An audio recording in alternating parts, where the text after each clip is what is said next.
Curso Sempre. Inteligência em concursos. Gente, então como eu estava dizendo para vocês, o produto é o mais importante. E por que que o produto é o mais importante, gente? Quem sabe me dizer? Um de cada vez, por favor. Por que que o produto é o P mais importante dos 4? Será, gente? Vamos pensar um pouquinho? Justo, né? Se eu não tenho produto, eu vou estabelecer preço sobre o quê? Se eu não tenho produto, eu vou divulgar aonde e vou divulgar de que forma? Ou por que eu vou divulgar se eu não tenho produto? Portanto, eu posso afirmar, pergunta de CESP, que o produto, sim, é o P, ou o composto dentro do mix de marketing, mais importante dentre os demais. E aí o produto, ele tem duas formas de acontecer, né? Ele pode ser um produto físico, vamos chamá-lo assim. Exemplo, apagador, controle, a carteira, né? Isso é o quê? Um produto, certo? Físico, ele tem um formato, ele é tangível, eu posso pegá-lo. Vamos falar mais sobre isso posteriormente. E ele pode ser um serviço. Serviço que tem, dentre outras características que a gente vai falar, a característica da intangibilidade, ou seja, ele é intangível. Ele não tem um formato específico, certo? Você vai, por exemplo, assistir o jogo do seu time do coração, certo? E aí você compra o quê? O ingresso para assistir. Você compra um espaço para ir ao estádio e assistir o jogo, correto? Produto ou serviço isso? Serviço, certo? O serviço você vai chegar lá e vai assistir o jogo e vai embora. Agora, cuidado um pouquinho, gente, com uma certa... já antecipando a questão do marketing de serviço que a gente vai falar, eu tenho produto físico e eu tenho serviço. Agora, eu tenho símbolos de produto, que não significam que ele seja um produto físico. O que eu quero dizer com isso? Falamos do exemplo do jogo, né? Jogo de futebol. Você compra um serviço, mas você adquire lá um ticket, um ingresso, sim ou não? O ingresso é físico, concordam? Não significa que aquele ingresso torne o produto que você comprou num produto físico. Ele continua sendo um serviço, mas ele tem símbolos que o representam. Sacaram? Eu tenho símbolos que o representam. Você compra lá, por exemplo, sei lá, vai no cinema, tem o ingresso também, não tem? O ingresso ele é um símbolo que representa. O cinema continua sendo um serviço. Ele continua com a característica de intangibilidade. Mas eu tenho um comprovante, certo? Uma nota fiscal, um recibo, são todos o quê? Comprovantes desse serviço. Não significa que ele é o quê? Um produto tangível. Beleza? Tudo bem, gente? Vamos lá. E aí depois do produto, né? Ah, tá aqui, ó, né? Olha lá, o produto é a mais importante variável dentro do mix. Por produto, entenda-se serviço, ele pode ser também uma personalidade, né? Tipo Gisele Bündchen, tipo Neymar, são o quê? Referências de produto enquanto personalidades. Por quê? Porque eles agregam valor, porque eles vendem, né? O Neymar, quando vai jogar lá, esses dias ele recebeu uma multa lá da Liga Espanhola, por quê? Porque ele estava jogando com o calção lá embaixo para mostrar a cuequinha. E por que ele estava fazendo isso? Para mostrar a marca. Né? Daí as pessoas que se interessam falam, olha, o Neymar usa cueca tal, então eu vou comprar cueca tal. Né? Personalidade, visto como produto. Pode ser enquanto lugares, voltado, por exemplo, para a questão do turismo. Né? Uma cidade, por exemplo, pode ser vista como um produto. Uma cidade maravilhosa, né? Algo incrível que faz ela se tornar referência, pode ser visto como um produto também. Organizações, naturalmente, né? São exemplos do quê? De produtos, certo? Bom, opa. E aí a gente tem a segunda variável do composto, o preço. Olha lá o que dizem dando preço para nós. Ó. Muitas decisões de compra são feitas com base nos preços dos produtos. A maioria dos consumidores possuem desejos e necessidades ilimitadas, porém recursos limitados. O cliente consumidor só comprará algum produto ou serviço se o preço justificar o nível de satisfação da sua compra.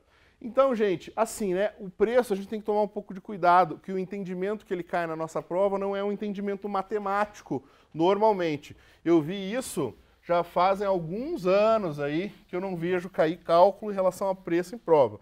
Mas por via das dúvidas, nós vamos por excelência, eu prefiro pecar por excesso do que por falta para vocês. Então, a fórmula do preço básica é muito simples, né?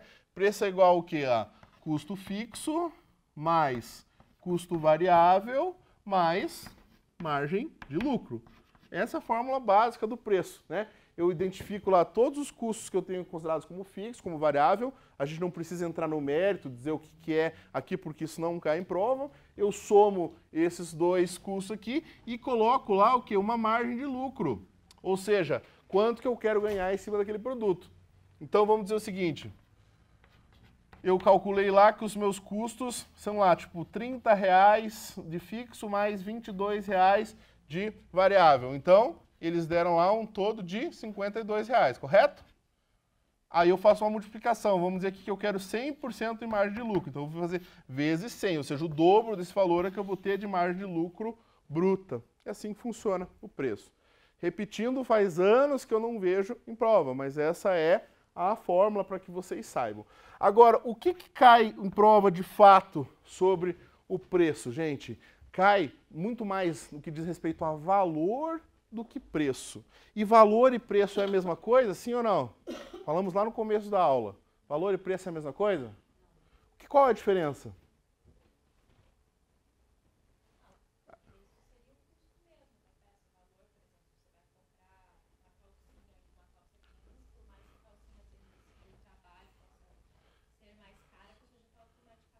Certo. Entendi o que você quer dizer. Veja só, na verdade, assim, o valor, eu entendi o que você quer dizer, mas o valor está relacionado, na verdade, com a tua percepção e não relacionado diretamente com o produto, tá? Então, um exemplo para ficar claro, que eu gosto sempre de falar para vocês, é o exemplo do computador, né? Vamos dizer aqui que o computador que a gente está usando, o meu computador, é um computador simples, computador comum. Quanto custa hoje um desktop comum? O quê? R$800? Por aí? 1.000? Mais básico? É isso ou não? Mais ou menos isso, né? Um milão, vamos dizer para arredondar aqui que custa 1.000. Então esse aqui é o preço do computador. Eles fizeram uma composição aqui e chegaram a esse preço. Muito bem. Então se eu quero buscar só preço, né, eu vou fazer um cálculo e provavelmente lá dentro do que eu espero daquele produto, eu vou chegar num valor. Se tiver lá uma promoção, eu vou buscar assim por diante, certo? Agora vamos dizer o seguinte, ó, se um novo custa 1.000, eu quero vender o meu é usado, então ele vai estar na faixa do quê? No máximo R$700. Computador é um negócio que perde muito, né? Preço assim. Vamos dizer que seja 700. No meu desktop usado, você pagaria 700? Pagaria ou não? Não? Quanto você pagaria? 500, muquirana, hein? E aí, você pagaria R$700? Quanto você pagaria? R$500. São muito muquirana, hein, gente? E aí, quanto você pagaria? Não, tá bom. Tá dentro do que você imagina, assim, do que você espera. Eu quero 700, você pagaria 700? Quanto você pagaria? 500, R$600. Muito bem. Agora, como eu gosto sempre de brincar, eu esqueci de dizer para vocês o que tem nesse computador. Vocês não perguntaram também, né? Então, ele é usado, logo ele tem arquivos, ele tem uma memória ali. E nesse computador, o que eu tenho ali? Eu tenho alguns arquivos de aula, de provas, que um grande amigo meu passou para mim. William Douglas, conhece ou não? Will, alguém já ouviu falar do Will? William Douglas, para quem não sabe, é referência em concurso. Ele já passou, tipo, em, sei lá, 30 concursos, assim.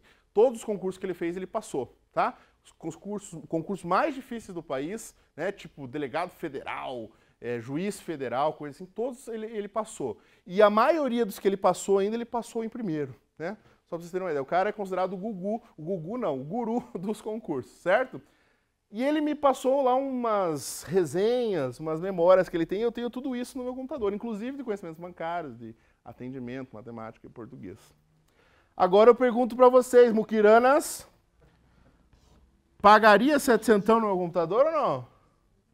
Pagaria? Você pagaria? 1.000, pagaria? Você pagaria 1.000? Você continua pagando 500? Muda? Por que muda a figura, gente? Porque agora tem valor. Agora ele vale. Por quê? Porque agora eu tenho um interesse sobre ele. Agora ele tem algo que torna interessante para mim. Isso é valor. E a grande sacada do marketing que as organizações tanto pensam é o quê? É não buscar preço, né? Os grandes palestrantes, o pessoal da área de negócio voltada para negócio, fala o seguinte, que a ideia não é vender preço, a ideia é vender valor. Ou seja, eu tenho que buscar um público-alvo, aquele público que se interessa pelo meu produto e que o valorize. Porque quando a gente está buscando algo que a gente realmente necessita, a gente paga o que for necessário. Sim ou não? Aquela história do copo de água no deserto, né? Com uma garrafa d'água, paga o quê? R$2, R$3? Agora, se eu estiver morrendo de sede no deserto, como eu estava semana passada, lá no Atacama, eu pagava R$1.000 se fosse preciso para aquela garrafa. Por quê? Porque eu estava morrendo de sede. Certo? Valor. Isso é valor. É isso que a gente tem que buscar. Ok? Alguma dúvida disso ou não? Ficou claro que é valor, gente? Fundamental que vocês entendam isso para responder questões aí, tá? Mania.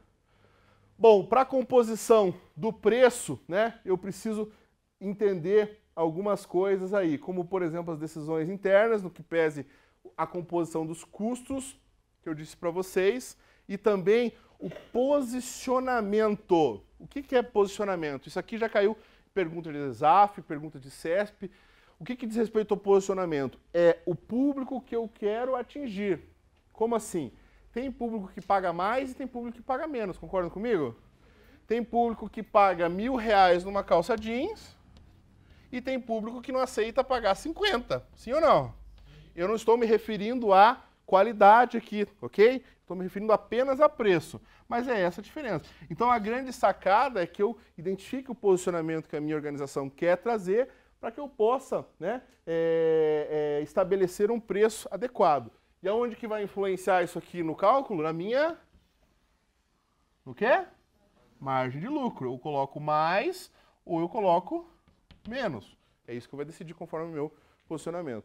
Um outro fator que influencia na decisão do preço também diz respeito ao quê? A lei de oferta e procura. O que significa isso, gente? Quanto mais, se eu tenho muita procura por um produto e tenho pouca oferta, o preço sobe. É uma grandeza inversamente proporcional. Quanto maior a procura e menor a oferta, o preço vai subir. E o contrário também é verdade. Se eu tenho pouca procura, muita oferta, a tendência é que o preço caia. É esse entendimento. E isso influencia. Eu posso afirmar, pergunta, Bacen, que a lei de oferta e procura incide diretamente na minha composição de precificação, que é o termo que se usa, ou seja, composição do preço. E claro, né, as influências do quê? Do macroambiente. Todas aquelas influências controláveis ou incontroláveis? Incontroláveis que eu tenho, também tem influência.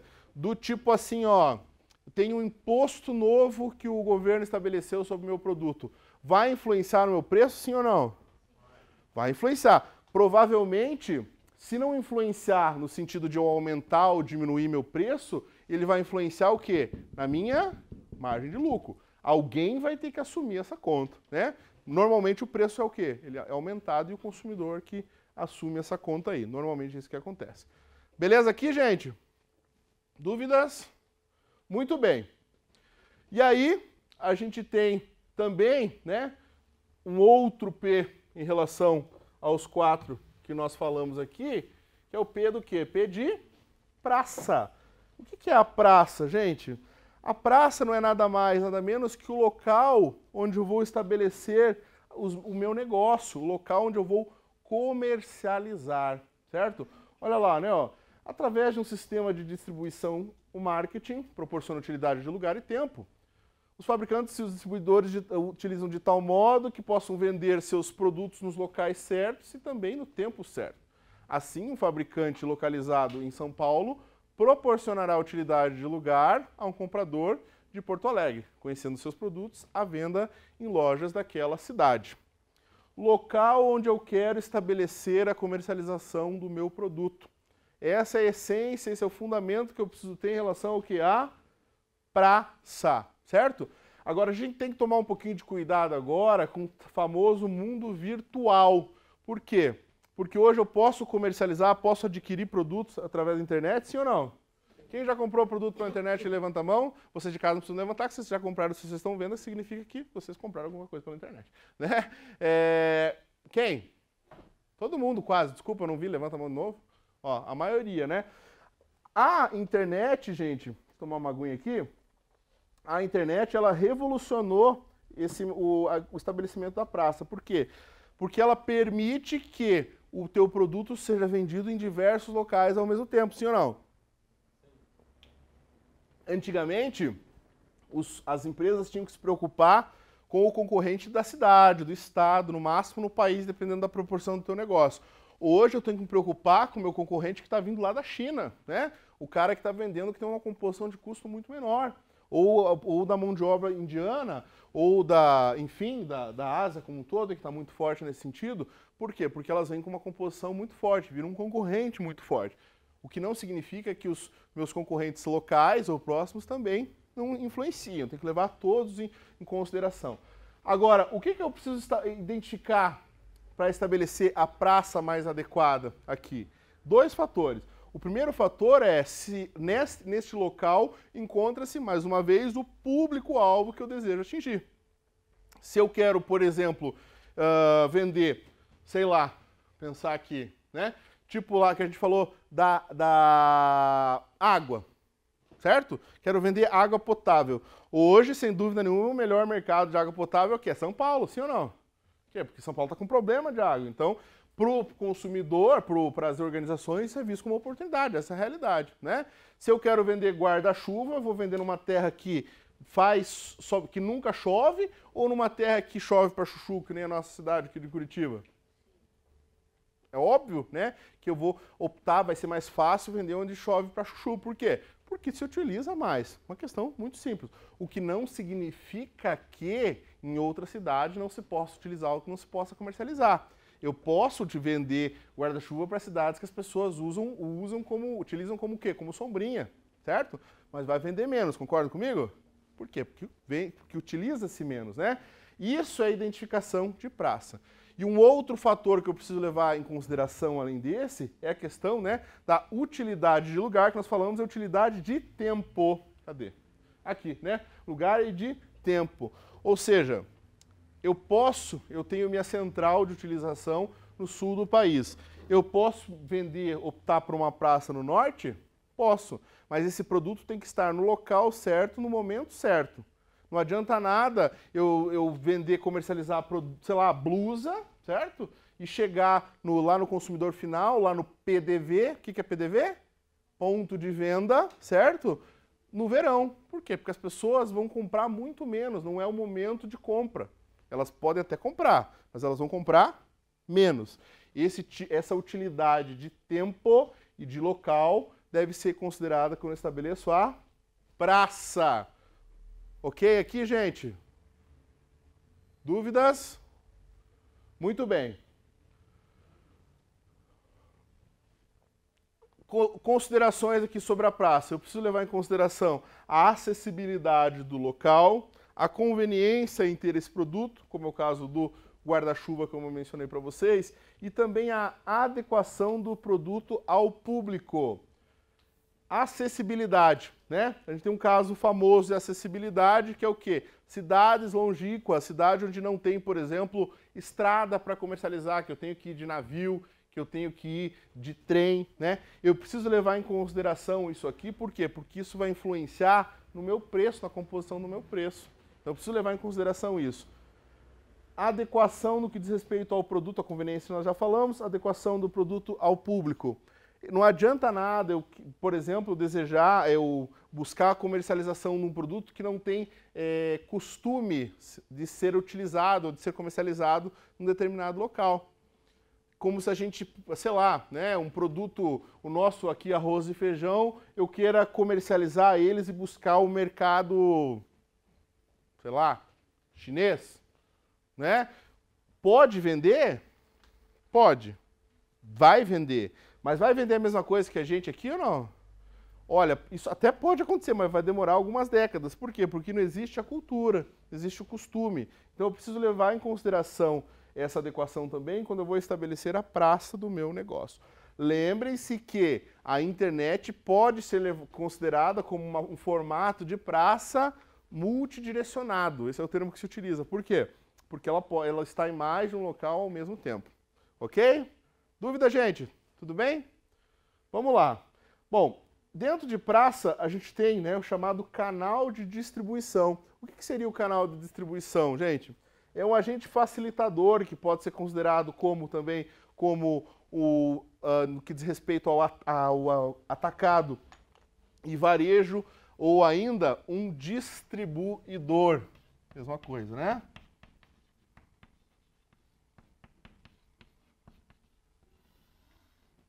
O que acontece é assim, ó. Eu tenho aqui a minha fábrica, que normalmente aqui, ó, esse aqui normalmente é o que acontece em relação à internet. Ou assim, né? Eu mesmo fabrico, eu mesmo comercializo e chega aqui no consumidor final. Isso aqui é um caminho de distribuição, um processo de distribuição quando eu tenho o quê? Internet, né? Direto. Por isso que me permite um preço menor. Não sei se vocês já repararam, mas quando eu adquiro os produtos pela internet, normalmente o preço é menor, sim ou não? Por quê? Porque eu tenho menos atravessadores, porque eu não preciso de distribuidor, porque normalmente eu não preciso de vendedor, e tudo isso influencia no preço, meu preço final. Quando, agora, eu tenho o lado bom no que diz respeito a um atravessador ou uma distribuidora aqui. Por exemplo, aqui, ó, né? Vamos dizer que eu queira atingir lá o mercado chinês que eu falei para vocês. Eu tenho uma empresa com produto bem sucedido, mas o que eu conheço do mercado chinês? Bulhufas, né? Então eu pego um distribuidor, um atravessador, um representante, também pode ser chamado, tá? E esse cara ele vai fazer esse papel aqui de intermediário, por isso chama-se atravessador, né? Porque ele atravessa o processo. E ele vai facilitar a minha entrada num mercado desconhecido, por exemplo. Então, ele funciona como um agente de facilitação. Agora, naturalmente, o quê? Que ele cobra por isso, né? E aí, por isso que o preço dele, o quê? Aumenta. Né? Normalmente, o preço do produto é maior aqui. Beleza aqui? Muito bem. Aí a gente tem aqui alguns tipos de canais de distribuição. Falamos já do marketing digital. Aqui eu tenho, ó, atacado e varejo. Você sabe a diferença disso ou não? Atacado e varejo, né?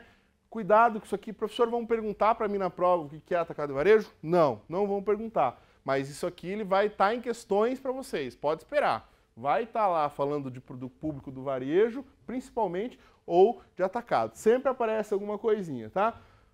Varejo, pequenas quantidades, consumidor final, certo? Atacado, grandes quantidades, que pode ser, até pode ser para o consumidor final, mas normalmente não é, que pode ser para um atravessador, que pode ser para um distribuidor.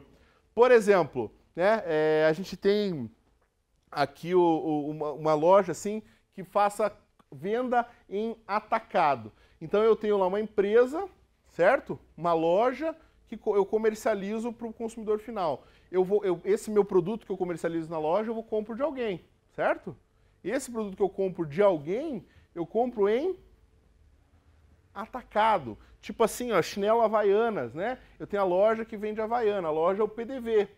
Mas a loja, ela compra de unidade para vender nela? Não, ela compra em grandes quantidades.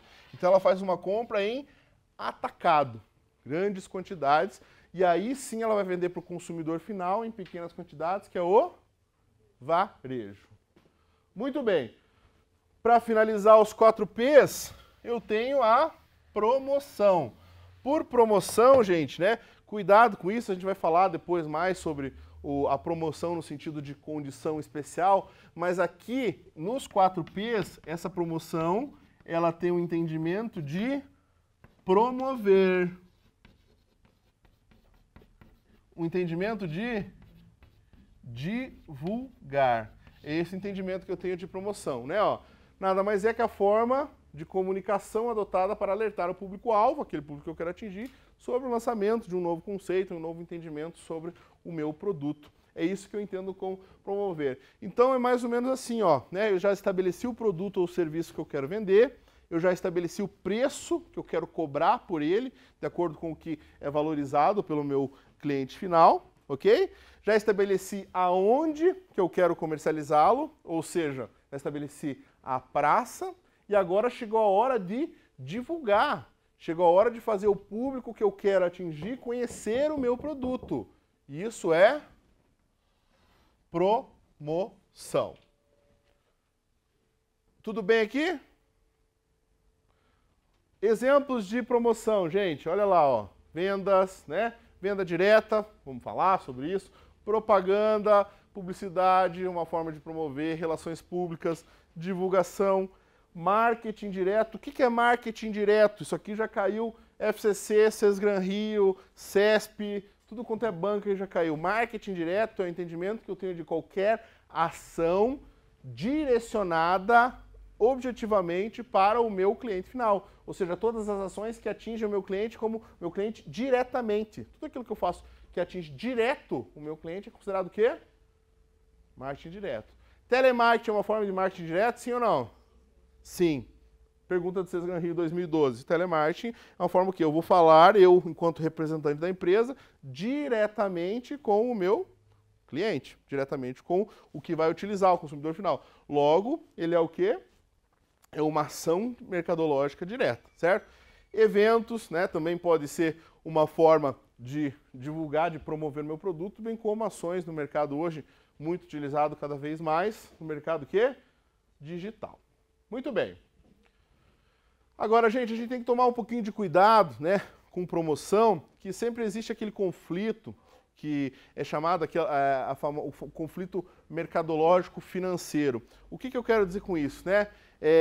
Não adianta nada, a gente tem tantas formas, né, de promover, mencionei aqui algumas para vocês, a gente tem aqui a propaganda, a publicidade, né, entenda-se aqui como uma questão da mídia, né? Mídia, TV, mídia impressa, mídia digital, são todos formatos de mídia. Agora, é barato promover um produto, gente? Não, não é barato, né? Quem já trabalhou com alguma coisa na área sabe do que eu estou falando, é muito caro.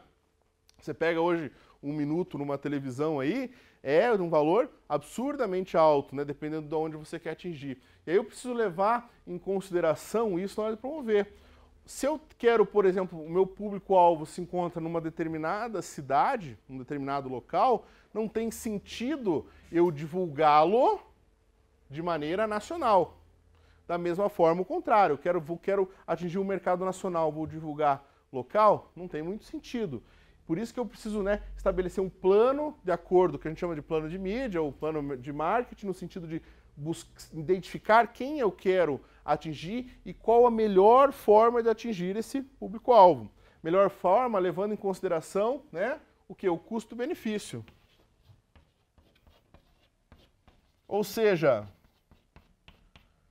se eu tenho R$1 milhão em caixa, talvez valha a pena eu investir R$1 milhão, desde que eu tenha um retorno maior do que isso. Se eu estou investindo R$1 milhão, eu quero o retorno de, sei lá, de 1,5 milhão, de 2 milhões, não é verdade? Então eu preciso fazer essa análise do que eu tenho de verba, do que eu tenho em caixa, buscando um retorno. A grande dificuldade é que é o quê? Né? Não existe como você, não é um cálculo lógico, não existe uma matemática sobre isso que estabeleça que se eu investir X eu vou ter um retorno. Tem algumas coisas aproximadas, mas não tem nada, né, direto, objetivo. E aí o risco é iminente, né? O risco pode acontecer de você investir 100 mil e ganhar 1 milhão, mas pode acontecer de você investir 1 milhão e ter prejuízo, certo? Então aí por isso que eu preciso fazer análise do quê? Dos melhores formatos de promover o meu produto, buscando atingir aquele determinado público-alvo. E o fundamental é que se estabeleça o quê? Controle sobre isso. O que eu quero dizer com isso?